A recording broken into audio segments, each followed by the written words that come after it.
Now, here are Morgan Streetman and Roxanne Wilder. Well, good morning. We are ready to go, getting into all the big issues locally and around the world with Morgan Streetman, the star of the show. Pat George is here, and I'm Roxanne Wilder. The team is together. Yes. All right. Not too much going on. Oh, man, we had some great news over the weekend. I mean, some really big news. Of course, if you looked at the mainstream media, you wouldn't think that was the case.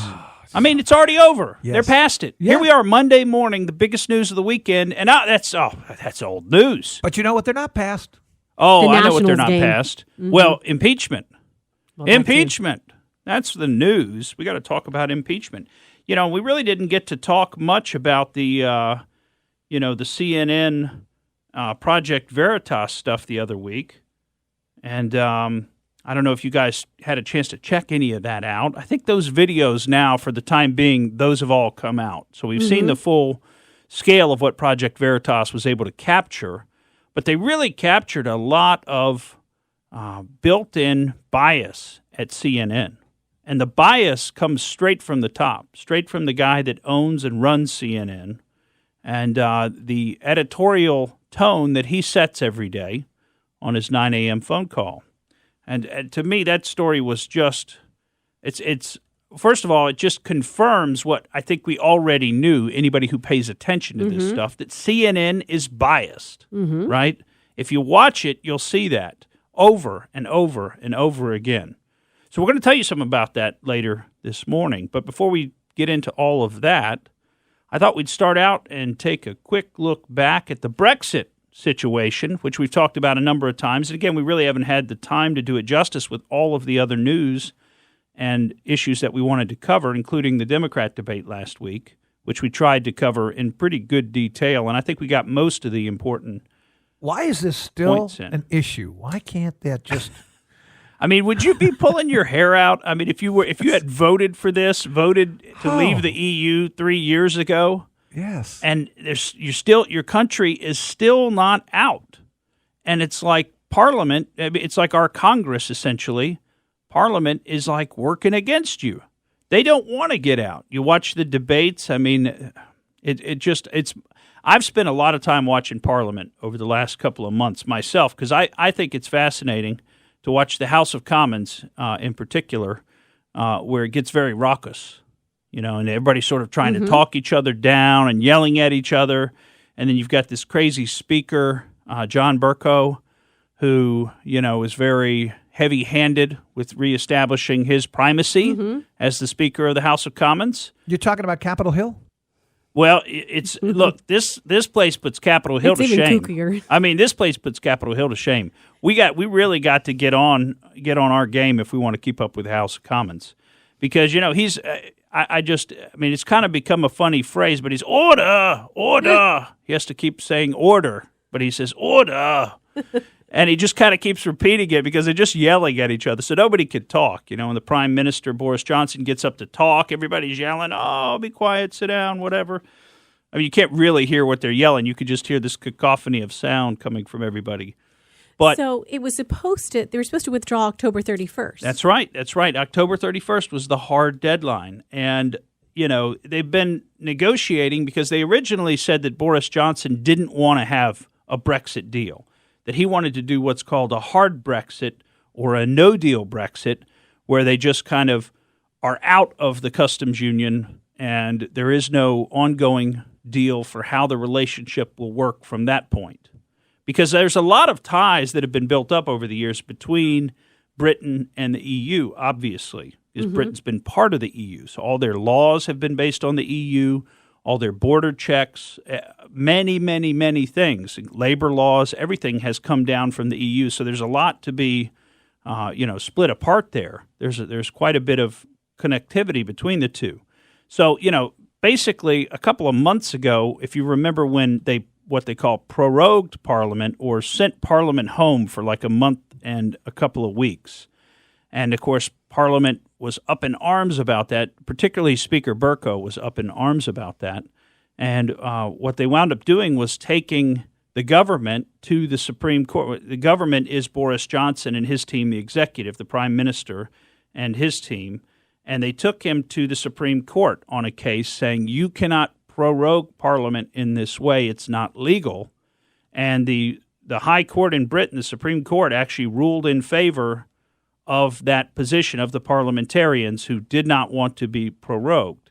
Now, I'm not a British legal scholar, but it seemed to me that everything was reasonably proper with the way that they went about that proroguing. Now, it was a longer period of time that they wanted to send him home for, and the goal there was basically to send him home so they couldn't cause a whole bunch of problems leading up to Brexit, which was supposed to occur, well, it was supposed to occur in a couple of days, actually.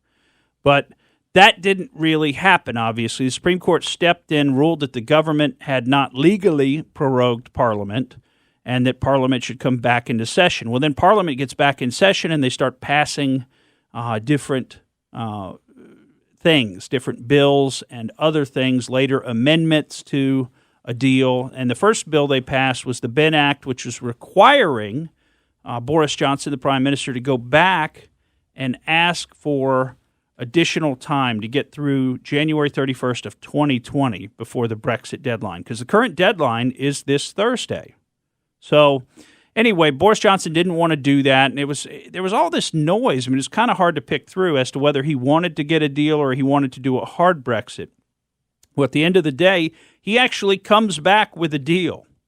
Now, there's many different opinions on whether this deal is a good deal or a bad deal or what the status of the deal is, but hey, it was a deal. So I think he kind of disproved his critics there who said that he didn't want a deal because he brought back a deal. You know, some way, somehow, in a couple of weeks, they were able to negotiate a full deal for the split from the European Union.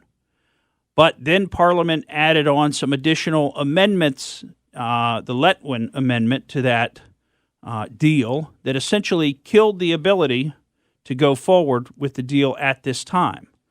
So, I mean, Parliament has just done everything it can, just to summarize, to frustrate the ability of Britain to exit from the EU.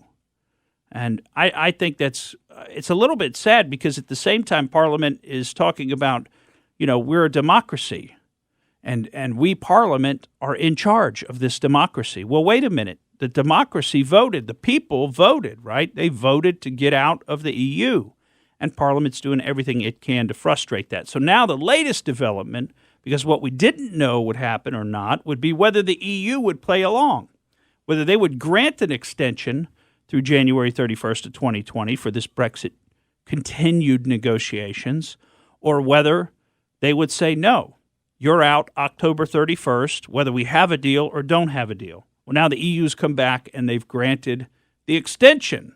So now this goes on. And I think in the interim, what's going to happen in the UK, for those who are interested, I think what's going to happen is Boris Johnson is pushing for a general election nationally. So they want to elect a whole new government nationally, and this will come into play because it's a parliamentary system, so it's not like our system where there's basically two parties. Now, there's no rule that says that there's only two parties, but the two parties have pretty well got themselves ensconced, and it's not possible to get access to ballots or debates, media, other things. So the two parties are pretty well ensconced in America. But over in Britain, they've got all different kind of parties, and so it becomes this sort of patchwork that'll form a government. Several different parties will get together, and it's the same thing that's going on over in Israel right now, you know, where Benjamin Netanyahu's trying to form a government by making coalitions with other parties. And, of course, Netanyahu hasn't had success in doing that. That's some news out of Israel. But there's going to be possibly now what's really interesting is the other parties, Labour Party, is against having an election, and they're not currently in power. So that doesn't really make a lot of sense. If they think they're right and they think the people are on their side, wouldn't they want to have an election so they can get more seats and they can come into power, and then they would have a Labour, prime minister? I mean, that would make sense, right? But they're fighting the idea of even having an election because they really don't want to put this back to the people, because the British people, I think, by and large, do want to leave the EU. They're in favor of Brexit. They're in favor of Brexit. And Nigel Farage has got his Brexit party out there, and they could win a whole bunch of seats in the upcoming general election. Now, this hasn't been called for, and again, I do expect you'll see some of the other parties try to frustrate this process. But, my sort of take on everything is just thinking how frustrating it would be to have voted to leave the EU 3 years ago and to still have your government fighting that the whole way, even though the people voted. Why even have the referendum? They're not going to do what the people want. The only thing they're allowed to do is stay in the EU. Now, if they'd voted that way, they would be trumpeting how they won, and everybody wants to stay. But if they lose, they refuse to do what the people voted for. I mean, that's just hypocrisy, and it's very frustrating. I'm sure the British people are very frustrated. We'll be right back.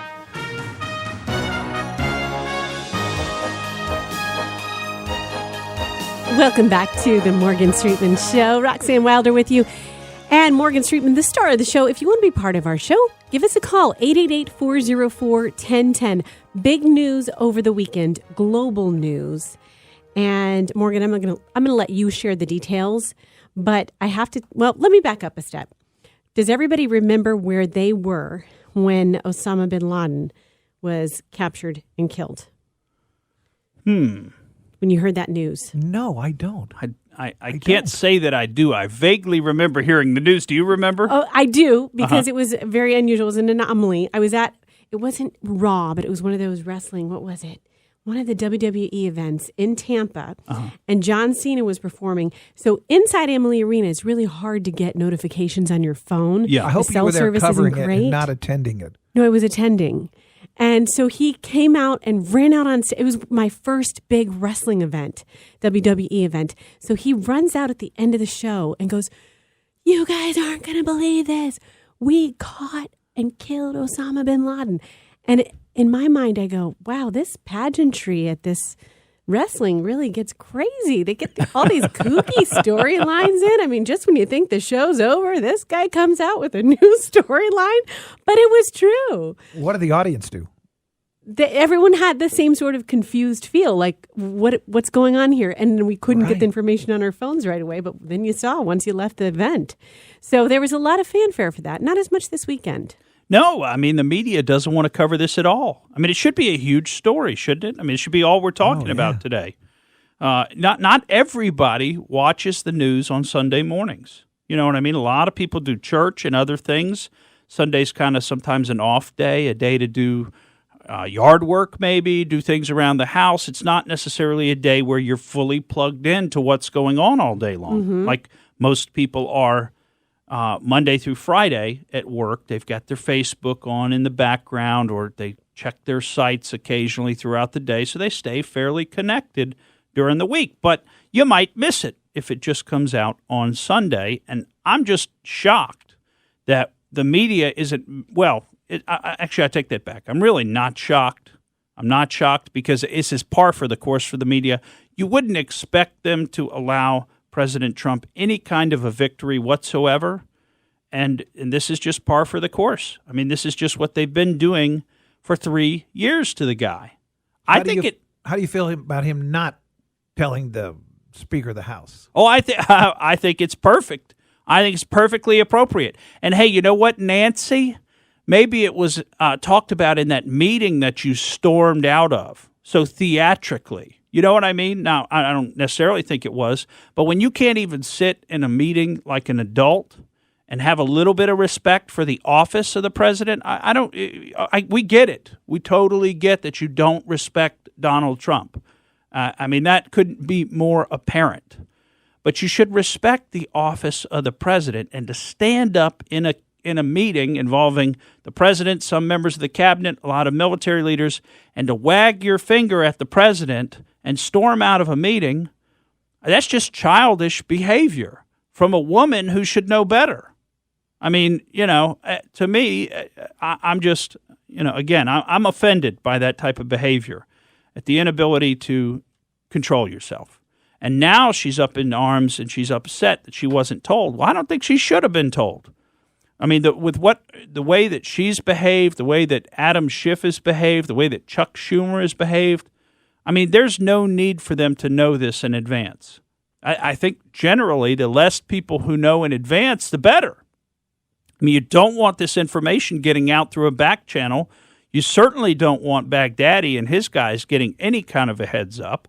Now, I wouldn't say, and I would never think that Adam Schiff or Nancy Pelosi would put in a call to give them a heads up or anything like that. That, I think, as offensive as they are, I don't think they would go that far. I could be wrong, but as offensive as they are, I don't think they would go that far. Better be safe than But sorry. you never know who they might tell who then might do that.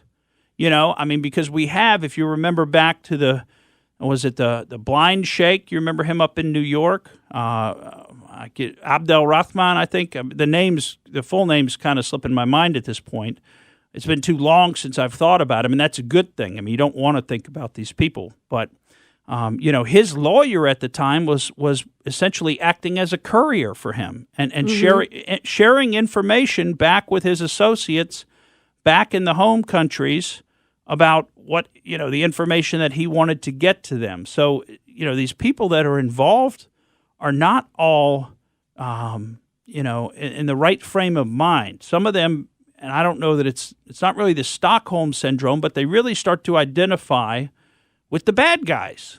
Well, Baghdadi. Baghdadi. He had a mole. Apparently he had a mole. That's right. They apparently, which you got to love. And there may be another angle to this story that we're not getting. And, of course, we're not going to get a lot of information on this because already the president's come out. He gave a real nice 10-minute speech, what I thought was a pretty succinct and compact and review compelling of what had happened, and then he took questions.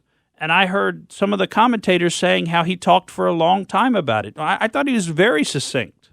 I thought he really just hit the high points of the raid. He's obviously, believes that this is one of his administration's victories, and people should see it as such. And, who could be against this, right? Do you remember the kind of things that ISIS was doing to people? Mm-hmm. For a while there, they were the most horrifying terrorist organization on the face of the planet. Tens of thousands were killed.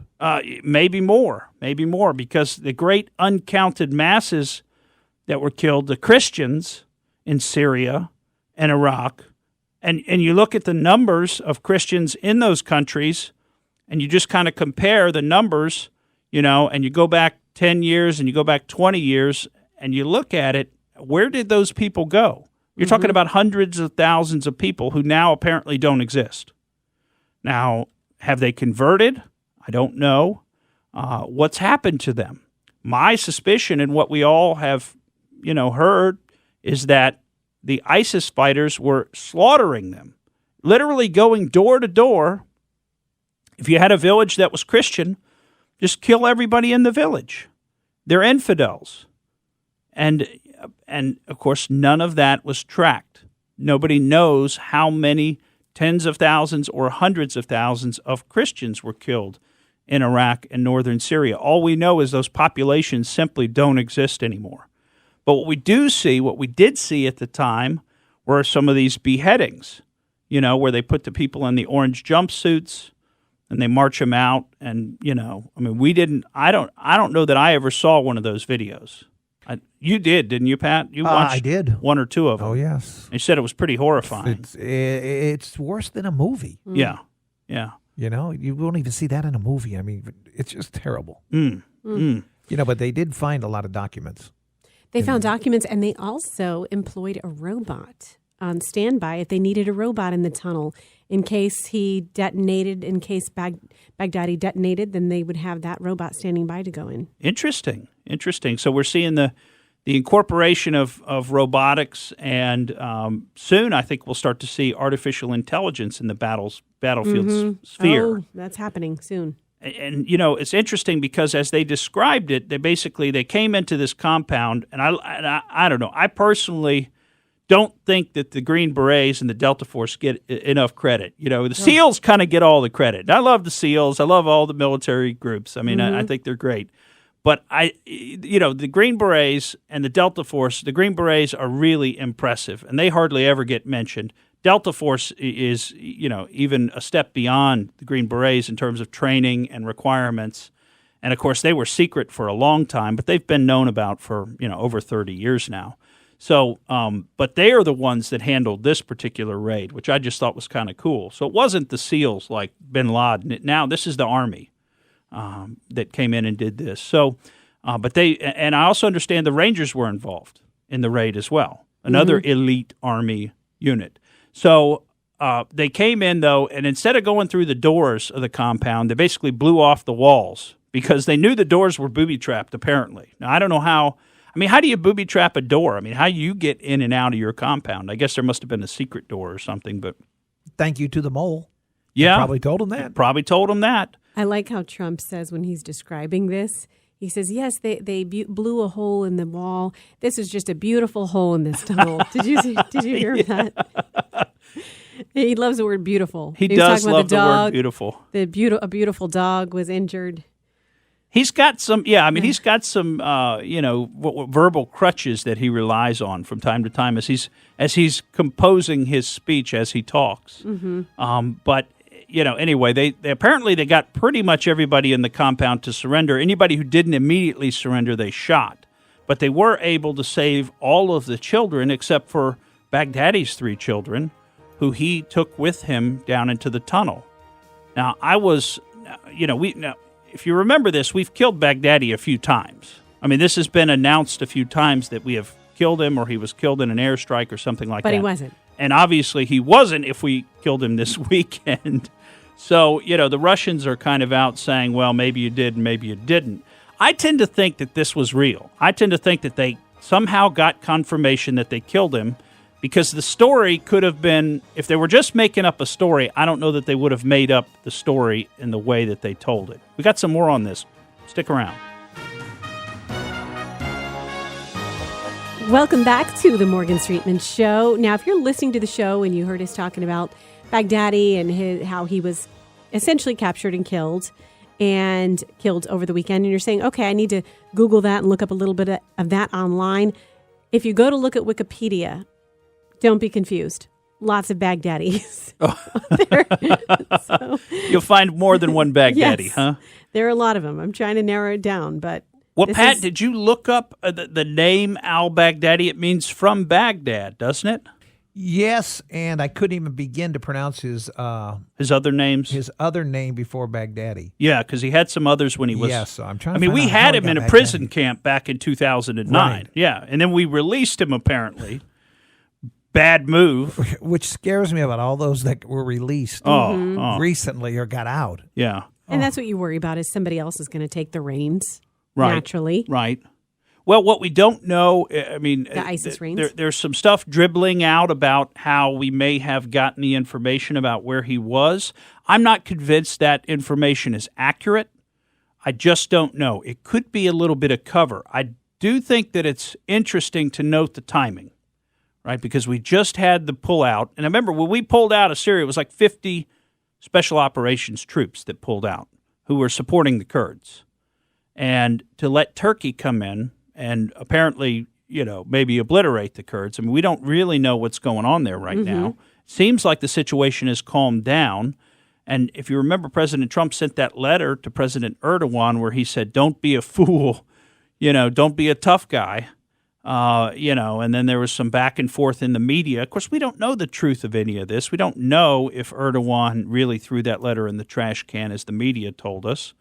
Or whether he took it seriously. And we just don't know what happened.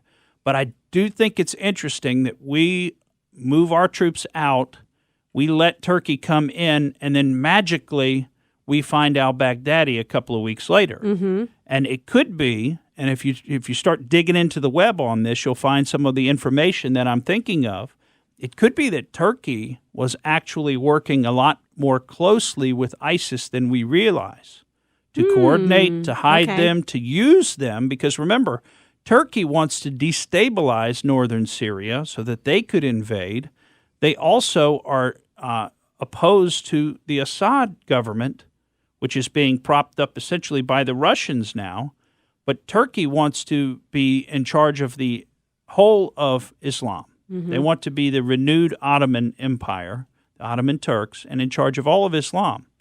But they're having a hard time getting there because Saudi Arabia is already kind of in charge of Islam, having the holiest sites there in Saudi Arabia. And you've got Iran, which is also trying to gain supremacy. So you've got all these people competing to be the top nation in the Muslim world. And Turkey's playing in that game. But so was Turkey involved with ISIS? I mean, there's certainly some photographs out there that you can find on the internet that seem to show Turkish forces at least meeting with ISIS people. Now, we don't know what the basis of those meetings were, but was there some kind of coordination going on? I don't know. So my question would be, was Baghdadi essentially turned over to us in exchange for us letting Turkey come into northern Syria as they wanted to do? And we did that by moving our troops out of the way, our 50 or so troops that they moved out of the way. So it wasn't a lot of people. And I just think that's an interesting thought, is what made Turkey have had to do with this? And we don't know at this point. And I could see them telling us, well, it was the courier that was captured, and we also got one of Baghdadi's wives, and they're the ones that gave us the information. Oh, and by the way, the CIA was already involved with looking for Baghdadi. They were getting tips back in the summer. I mean, all these news stories are coming out, but is that just chaff to throw off, kind of the obvious story, to throw people off of looking more closely at the obvious story, which is that maybe Turkey gave us this information in exchange for us getting out of their way in northern Syria? Mm-hmm. I mean, it's very possible. If you look at the location of the village that Baghdadi was staying in, I mean, it's right across the border from Turkey. 3 miles. Yeah. So, I mean, it's really close. Now, he must be awfully comfortable that the Turks aren't trying to get into Syria and kill him, because the Turks, they have a real army. They have a real serious army. They got a great special forces. And where he was at was on the smuggler's route. It was right on the route where they smuggle him in and out. Yeah. So, to think that Turkey didn't know where he was, I think is probably a little bit naive, being that close to their border. I remember they have shades of Pakistan. Remember, like Pakistan didn't know. Yeah, right. Where Osama. Yeah, right. I didn't believe that. I'm sorry. Right. I know I come in with a lot of these things that I don't believe the mainstream media story on things.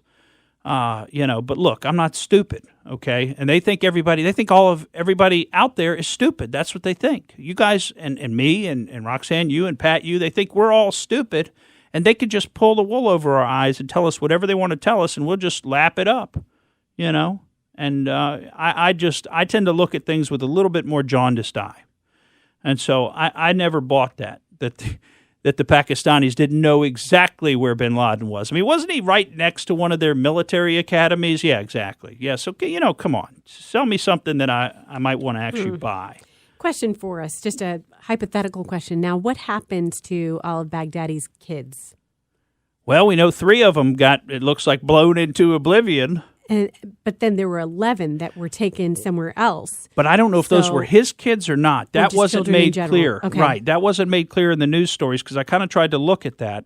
And what I got from it was that Baghdadi took his 3 kids with him. Right. So I don't know if that was meant to say that the other 11 were children of other people that lived in that compound. Okay. Because it was a compound that was owned by a guy who was kind of like a leader of a competing but very similar radical Islamic sect. I see. So it really wasn't competing with ISIS, but it was another brand of, the Al-Qaeda, ISIS, al-Nusra, all those groups that are operating essentially in the same way. And for our purposes, it might as well all be the same group as far as I'm concerned. I searched and searched. I think we gave him that name, maybe. From the Baghdad. I think we gave him that name. Yeah. Well, we might have. 2 of the women also that were in that compound, they were shot and killed, and they had their terrorist vests on. Yes. Wow. They didn't go off. Can you imagine a lifestyle where you're wearing those vests all the time? Just ready. Those were his 2 wives. I didn't want to say that. I thought that was what they they were said. al-Baghdadi's 2 wives. His 2 wives. But I tell you, you look at the mainstream media, and all it's been is criticism of Trump about this. I mean, on Face the Nation, which is just such a really low-end program as far as I'm concerned. But Face the Nation, they had on Mike Morrell, former CIA. I think he was a deputy director and then maybe an interim director a couple of times under President Obama, and he had a lot of comments. He said, you don't want a locker room kind of feel to this. That was the one thing we worked really hard on after the bin Laden raid, is don't make those kind of statements, because it does inspire other people. You know what? I'm sorry. Again, go back to this idea of Stockholm Syndrome. First of all, I don't think anything President Trump said is going to inspire other people. I mean, I think what Morrell was probably referring to was where President Trump said that Baghdadi was whimpering and crying as he ran down the tunnel. And it is somewhat hard to imagine exactly how President Trump would have known that kind of detail. But, maybe they've got these little micro drones. I mean, we just don't know what their technology is. I mean, I think it's just amazing that they can sit in the Situation Room in Washington, D.C., and watch live this raid happen. I know we've seen that in the movies before, but still, you got to think about the technology to connect those two parts of the world. I mean, how do you get the signal out? What's the quality of the signal? And what can they really see? Can they see video? I mean, maybe most of these soldiers have body cams on now where they can, see the live video and switch from soldier to soldier. I don't know. But, one does wonder how he knew he was whimpering and crying all the way to the end. And maybe that was President Trump taking just a little bit of license with the story. I don't know. He tends to do that. But you know what? He tells a compelling and enjoyable story. But all of that aside, I'm sorry, but I don't think that these people are deserving of respect.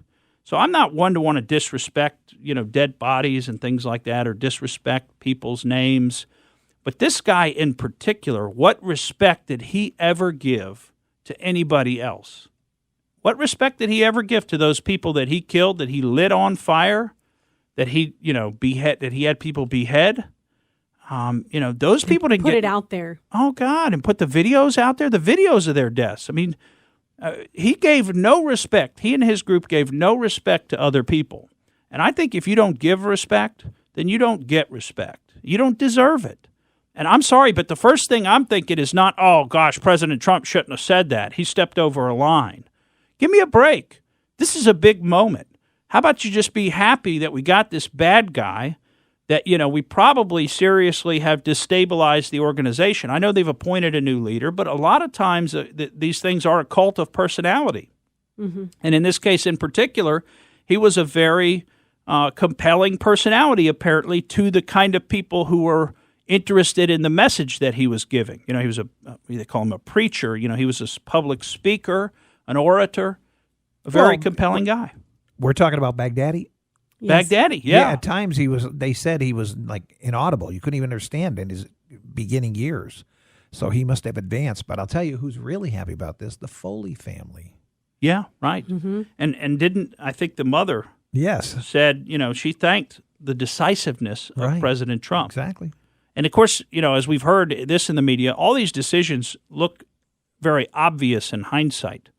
But, all we got to do is look back to the Jimmy Carter years and the Delta Force raid on the Iranian embassy, if you remember that, that didn't go so well, where we had one of the helicopters suck some sand up into the engine and wound up crashing. And it was a disaster. It was a disaster. So, the idea that this was going to work just like we planned it is not guaranteed. Now that it's over with, it's beautiful that everything got pulled off just like it was planned. But that was not guaranteed. Other people on Face the Nation also criticizing the president, retired Admiral James Winfield. Now, these are Obama loyalists. That's who these are. These are people who served in the Obama administration, and they like the way Barack Obama did it. They think that we should have given Abu Bakr al-Baghdadi a full Islamic funeral. Excuse me, why? Why? This guy isn't due any respect. I mean, do even Muslims want him respected? I mean, I think there's probably a lot of Muslims who would say, look, what funeral? He buried himself. Exactly, Pat, exactly.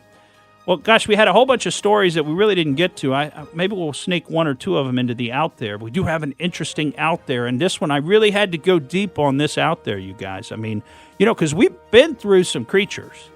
I mean, we've been through, over the last 4 or 5 years, we've been through some creatures. Mm-hmm. I mean, werewolves, witches, that's old news. We're long past that. Well, now we're even getting to where, I'm digging into Irish mythology and really obscure stuff. So now I had to go international to get a creature worthy of the Out There segment. And if you're Filipino or if you've ever been to the Philippines or have any affinity for the Philippines, you're going to love this creature and this story. We're going to tell you about that when we go out there, when we come back on the Morgan Streetman Show. Okay, it's just about time to go out there. And Morgan just showed me the name of the creature that we're talking about for out there. I'm going to have to Google it.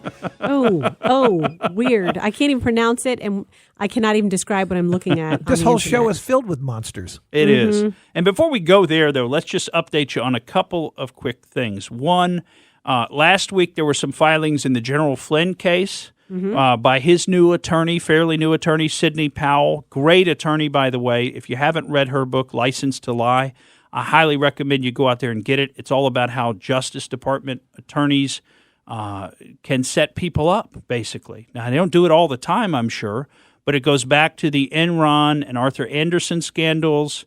And at that time, Sidney Powell was representing one of the Merrill Lynch executives who kind of got tied up in that scandal.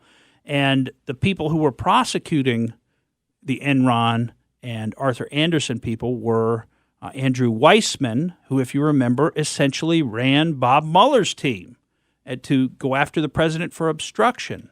And they were trying to change the way that crimes are defined so that they make things that aren't actually criminal into criminal acts. So Sidney Flynn's filed this lengthy paper. It's worth going out there and checking out. You can find the actual documents at the Conservative Treehouse, which is one of our favorite sites, and you can go through them yourself. But, I mean, some really crazy stuff went on with the General Flynn 302s. And if you remember what the 302s are, that's the FBI's way of keeping track of what happened in an interview. Well, guess what? Lover girl Lisa Page went in and made some changes, and she texted back and forth with her boyfriend, Peter Strzok, about the changes. Hey, I got your changes inputted. And what they actually did was they added stuff that wasn't even talked about. It wasn't in the notes. They added stuff. They changed the ordering of questions and answers to make it seem like certain answers were going with questions that they really didn't go with. I mean, it's just unbelievable. And that, I mean, come on. Why doesn't the FBI just videotape these interviews? Why do we have this process, this deliberative after-the-fact process where the agents sit down and, in this case, over weeks and months, write up what allegedly happened at the interview? So you got to dive into that and check that out. We also recently found out, I'm going to have to speed this up, we also recently found out that the John Durham investigation, okay, which is broad-ranging, we don't know exactly what all it entails at this point, but it certainly is trying to take a look at the origins of the Russia investigation, and was this set up by the national security apparatus to try and be the insurance policy that Peter Strzok talked about. And Strzok was deep involved in getting this all set up. I mean, including, you know, they had people traveling over to England maybe to meet with Stefan Halper. That was Bill Priestap. And I think Peter Strzok also went over.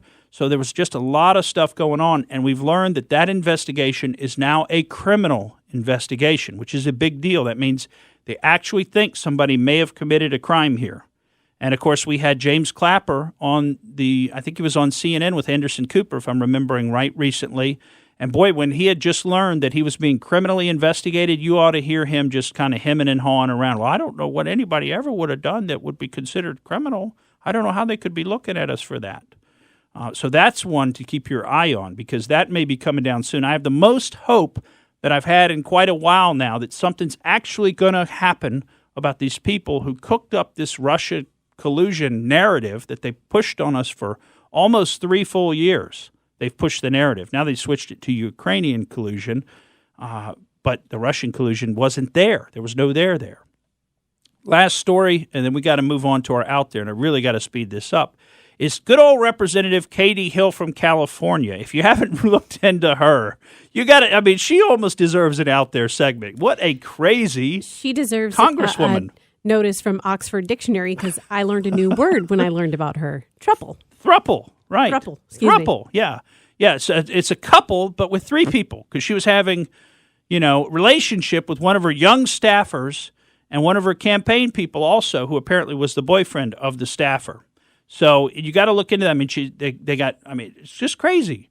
Nude photos of her are out there that apparently were taken. I mean, just very strange stuff. She was, Roxanne's doing the international smoking the joint sign to me. I think she was caught smoking a bong, and she's got a photo while naked. Not a joint, yeah. While naked. Mm-hmm. Now, of course, that's legal in California, but anyway, so she finally resigned.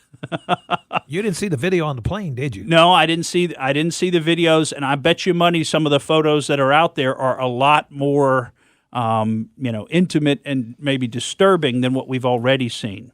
So maybe they're deep fakes. Yeah, right. That's what Katie's going to say. That's going to be the new defense. No, that was a deep fake. It's all deep fakes. All right, well, let's go out there quickly now. Now, the creature that we want to tell you about today is a very famous creature over in the Philippines. I had never heard of it, so I had to go deep to find this one, and that is the manananggal. The manananggal. Yeah, it's a creature that's part of a class of creatures in the Philippines called the aswang. And the aswang are shapeshifters. Now, this creature is very strange, and I've heard it described as very similar to a vampire, but it's got some key differences. Now, the manananggal is typically a woman, although it can be a man, but a lot of the depictions that you see in the media are female. And during the day, this person seems to be normal, ostensibly normal person. But at night, the female can go outside, or, like I said, it could be a male. And the torso actually separates so that the entire top of the body separates from the bottom part of the body. And not to be too graphic here, but it's not a perfect separation. Stuff just gets kind of pulled apart, including the spinal column, all the organs, and they're just kind of hanging out below the torso. Now, the torso also grows to giant bat wings, okay? And then the torso takes off and flies around with everything kind of dangling below it, all the entrails and everything just dangling below it and behind it. I mean, talk about a crazy vampire, all right? Now, the legs, they just stay wherever the torso separated from the rest of the body, and the rest flies away. If you're just tuning in, if you listen to Morgan's first 3 segments on a regular basis, and all of a sudden you pop back in for Out There, you're like, what happened to Morgan? Yeah, this is not a Geico commercial. Where did the show go? This is not necessarily real information. This is just this theory of, but it is arguably one of the most popular mythical creatures in the Philippines. It is, and I understand about 80% of the people in the Philippines believe that this creature may actually be real because of the mythology, because of being told by their grandparents about it. Now, this has been the subject of well over a dozen movies, the manananggal. I mean, it's famous. Going all the way back to 1927, the first horror movie ever made in the Philippines was a movie entitled Manananggal. Now, what does this creature do when it flies around? It lands on people's roofs, and it's got a really long tongue, and the tongue goes down in, and it likes, by the way, Roxanne. I know. Pregnant I know women. what you're going to say. It likes pregnant women. It eats the baby out of the inside of them with this tongue. I mean, it's anyway. Yeah, sorry. Tonight. Probably shouldn't go there. But let me tell you how to kill it. All right. If you run into a manananggal, you've got to find the legs and get you a big thing of iodized salt. It doesn't have to be iodized, but that's what I'm thinking. The big thing of the salt. And pour the salt over the legs, because if you salt the legs, the torso cannot reattach to the body. And then that's your way to kill the manananggal. Unless you think this is only in the Philippines, it's also in Malaysia, Laos, Thailand, Vietnam, and Indonesia. I'm Morgan Streetman, and that's the way I see it. Thank you for listening to the Morgan Streetman Show. We hope you enjoyed what you heard, and if you did, please click like and subscribe to help us out. And remember that we recommend that you exercise your brain at least once a week.